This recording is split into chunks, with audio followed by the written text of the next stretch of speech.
Hey everyone, hope you're doing well. Happy Friday. Today we're going to go over everyone's favorite unit, learning, operant operant conditioning, and classical conditioning. And then you'll wrap up by doing a quick little practice FRQ focusing on Unit 4. And then obviously the reminders are if you have some free time, always do some additional review. Not a bad idea.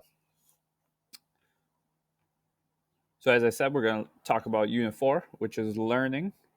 So just do a little crash course here. Take notes as you want. However, there's probably some things that would be a good idea to add in to your notes or possibly on your cheat sheet. Actually, I'll show you that first. So if think about terms, that'd be good to add. Obviously, the ones that we usually struggle with most: positive punishment, positive reinforcement, negative reinforcement, and then the interval schedules or the reinforcement schedules. We will go over those, and you might actually maybe on your cheat sheet put the flow charts in that we talked about when we went over Unit 4. Maybe you just actually put that on a separate sheet of paper so you have that. That might be a good idea too, because you're not going to be able to really look up something like that. So having that to reference might be a good idea. And then some other terms more associated with observational and cognitive learning would be modeling, vicarious reinforcement, and latent learning. And then remember, when we're talking about learning here in terms of psychology, we're talking about how do we learn to do observable behaviors. So cognition is when we talk about how do we process information, which is how we kind of use the term learning every day in terms of like, oh, how am I learning psychology? But when we're talking about learning here in psychology, it's more how did you learn to do the behaviors that you do? So we have some different types of learning. Cognitive, that is when you're using your mind to imitate something and replicate it. So, latent learning, that's a cognitive map. So, latent learning is when you learn without actually realizing it. Insight learning is, we talked about that with cognition. That's when you come up with something just kind of out of nowhere.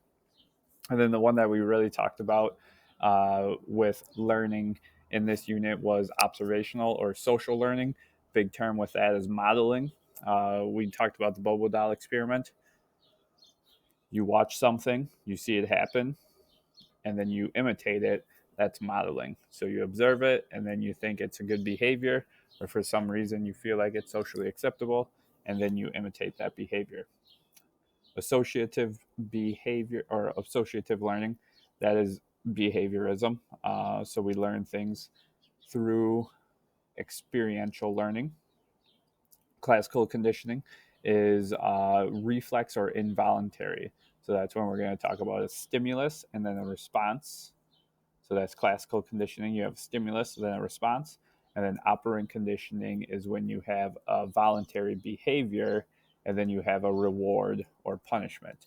So the difference here, classical conditioning, the behavior in classical conditioning is involuntary.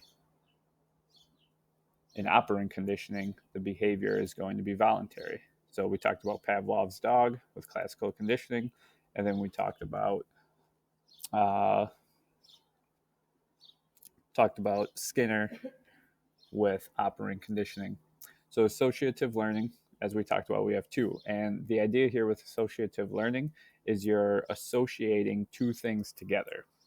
So in classical conditioning, the association is between a stimulus and an involuntary behavior.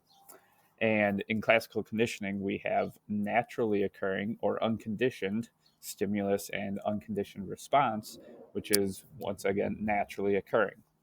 So Pavlov's dog naturally drooled at the sight of food. That was the stimulus was the food. The involuntary behavior was the response. That was the drooling. Now, and we'll talk about this, but in classical conditioning, then you can pair two stimulus together to get that behavior. operant conditioning, the association is between voluntary behavior that then leads to a consequence, which is a stimulus, that's a reinforcement or a punishment. So, operant conditioning, you are willingly doing a behavior, and then as a result of that behavior, you have a consequence. So just names, which I don't think you have to worry about, but maybe they might say, what would, give you Pavlov's name and say, apply Pavlov's theory of learning to this situation. So you might get something like that. Pavlov and Watson. Pavlov did classical conditioning on his dogs. He's really the one that originally found classical conditioning, and then John Watson applied it to baby Albert. So that was the first time we applied classical conditioning to humans. Operant conditioning was researched by Skinner, B.F. Skinner, with his Skinner box, where he taught a rat to push a lever. Cognitive learning, the big one, Bandura, and social learning with his Bobo doll experiment. So the classical conditioning formula here. All right, so maybe this would be something you add onto your cheat sheet because it's good. It shows you how classical conditioning works, and then you can hopefully apply it to whatever the prompt is. If it said something like, how did classical conditioning play a role in this child learning this behavior, or something like that. So before conditioning, you're going to have a naturally occurring or unconditioned stimulus-response relationship. Right? So that's, once again, conditioning. Another word for conditioning is learning. So before the organism has learned anything, there's a naturally occurring stimulus-response relationship. So in Pavlov's, the unconditioned stimulus would be the food. The unconditioned response, which is the involuntary behavior by the dog, would be drooling. So then what's going to happen is during conditioning, which we call acquisition, when you're learning the relationship, you're going to have a neutral stimulus that is always paired with the unconditioned stimulus. And because you have the unconditioned stimulus, you are going to have the unconditioned response. So, right, unconditioned stimulus, unconditioned response. So during, all we're doing is adding the neutral stimulus in beforehand. So in Pavlov's experiment, the neutral stimulus was the ticking sound of the metronome. They'd do the ticking. They'd show the dog the food. As a result of the food, the dog would drool. Now, during this time, the dog is learning to associate the ticking with the food, right? Because it always occurs together. After you do that time and time again, you are going to have the conditioned stimulus, which was the neutral stimulus. But now the organism associates the conditioned stimulus with the unconditioned stimulus, and it's such a strong relationship that even without the unconditioned stimulus, the dog still drools, so that would be your conditioned response. Right? So drool is always your response. The difference here is just what's causing it, right? It's not natural for a ticking sound to cause a dog to drool. And then if we think about baby Albert, John Watson's experiment, the unconditioned stimulus was a loud noise, right? There was a very loud noise. The unconditioned response would be fear, right? Babies naturally fear loud noises because they're startled. So unconditioned stimulus would be loud noise. Unconditioned response would be fear. Now what's going to happen is you're going to have a neutral stimulus, which was the white bunny. So anytime the white bunny appears, there's going to be a loud noise that comes right after. And because of the loud noise, you're going to have the unconditioned response of fear. Now you do that time and time again. Eventually, you're going to have the white bunny causing fear, which is not a naturally occurring relationship. So now we would call it a conditioned stimulus, conditioned response. Moving on to operant conditioning. So remember, we have 4 types of consequences. So operant conditioning, you have a behavior, and then you're always going to have a consequence that comes afterwards. This is kind of your matrix here. So if you wanted to, you could add this into your cheat sheet as well. All right, so remember, when we look at these 4 terms, positive reinforcement, negative reinforcement, positive punishment, negative punishment, you have to separate the terms apart from each other. Positive means you're adding something. So after the behavior, if it's positive, you're adding a stimulus. Now, that doesn't tell us anything about whether it's a good or a bad stimulus, right? You're just positive, so it's adding. It's like math. Negative is going to be taking away. Now, reinforcement is going to be, what does that consequence do to the behavior, right? If it reinforces, it's going to make that behavior stronger. So in a positive reinforcement, we're adding because it's positive, and it must be a rewarding stimulus because it's going to increase behavior. Right? So if I give you a piece of candy for answering a question correct, you want the piece of candy that's going to make you more likely to answer questions. That would be a reinforcement. Negative reinforcement, right? You're taking away, or you could be preventing something, an unpleasant stimulus. Right? Now, the difference here is the type of stimulus. Negative means we take away something, and because it increases our behavior, it must be something we don't want. So an example of negative reinforcement would be, you get in your car, you plug in your seatbelt, the annoying beep goes away. All right, that's negative reinforcement because you're taking the beeping sound away. That's going to make you more likely to keep buckling your seatbelt. Punishment is a consequence that's going to decrease the likelihood of you doing that. So positive punishment, which is always one of the difficult ones because of the idea that there's a positive punishment. Positive, you're adding. Punishment, you must be adding an unpleasant stimulus, and it decreases your behavior. So the example that you can think of with this positive punishment, let's say you talk out of turn in class, or let's say you text on your cell phone, and then I have a little taser and I give you a shock, right? That's positive punishment because you're adding the unpleasant stimulus. The unpleasant stimulus would be the electric shock. So you can think of anything with pain there, administering pain. And then negative punishment, it's negative, so you're taking something away, and it's a punishment, so it must be something you want. So if your parents have ever taken anything away from you, that would be an example of a negative punishment.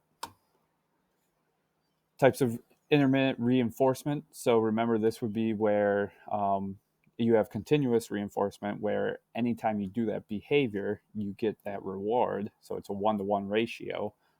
That would be continuous reinforcement.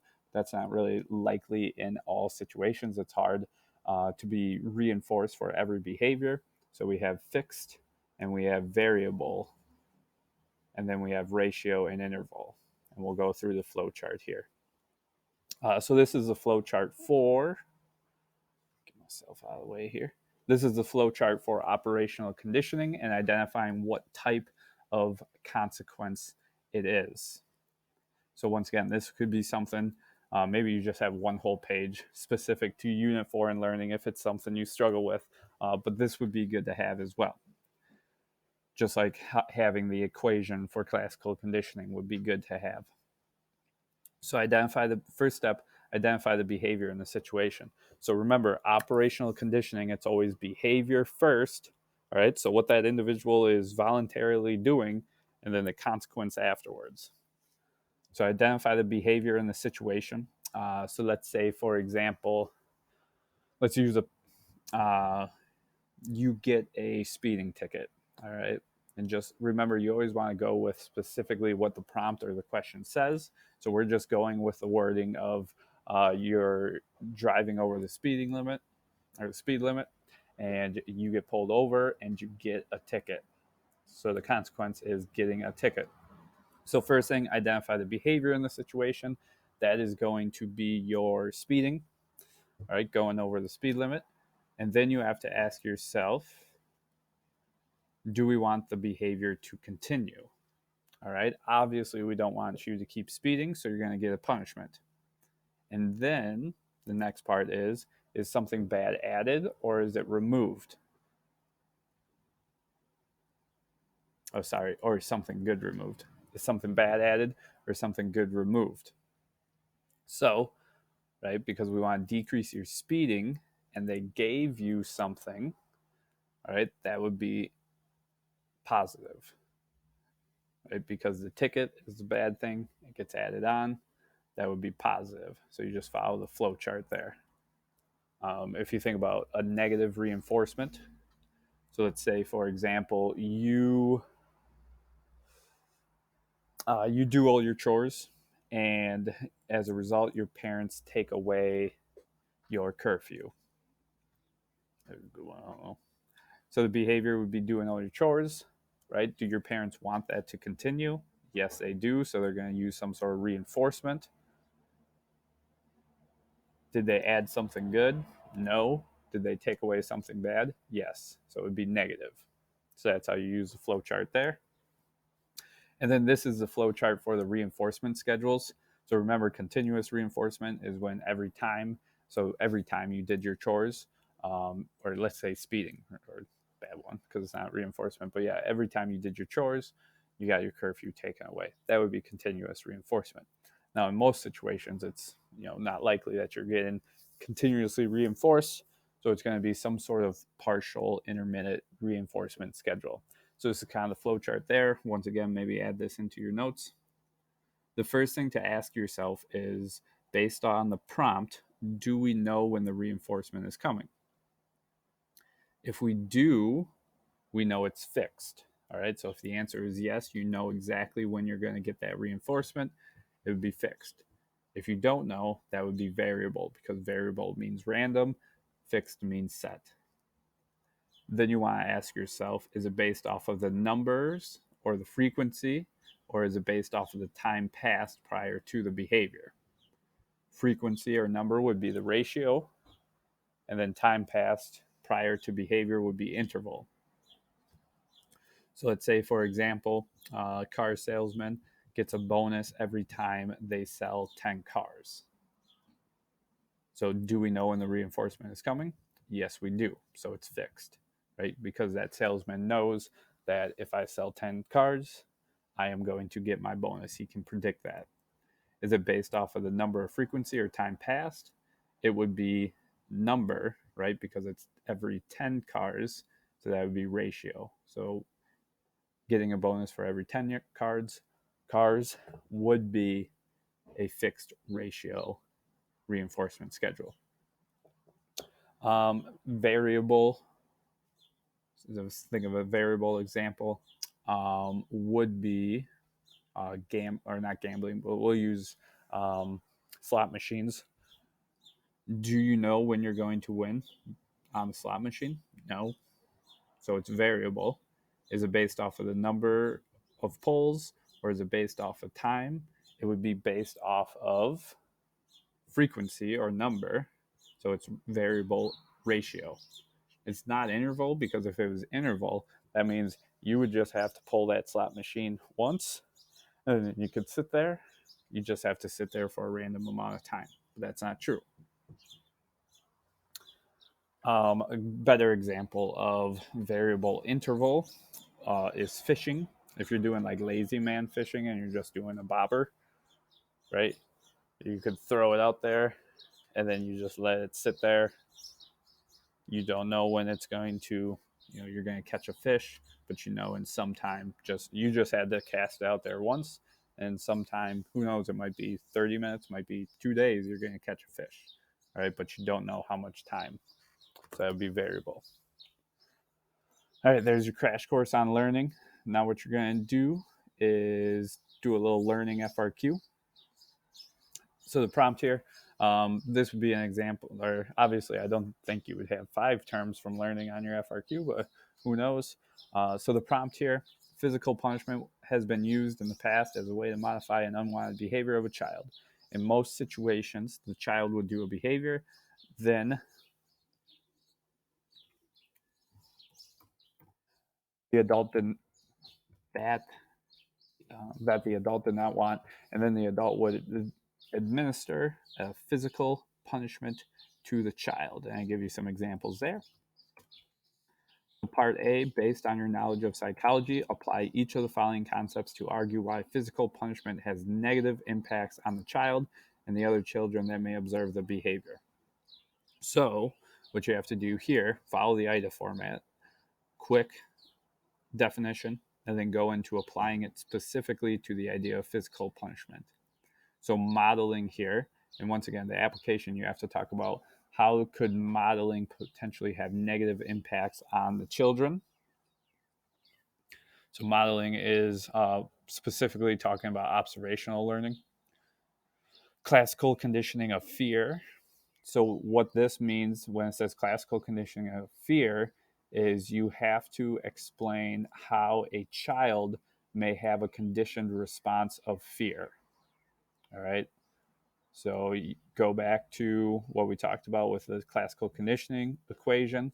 Think about what naturally causes fear in a child, and then think about what unnaturally causes fear in a child, but because they get associated with what does cause fear, now it's a new association. Displacement, that's actually a Freud term, so you can just quickly go look up displacement. Threw that one on there just because, right, on your exam, you're probably going to get terms that you're not 100% familiar with, so you got to learn how to, figure them out.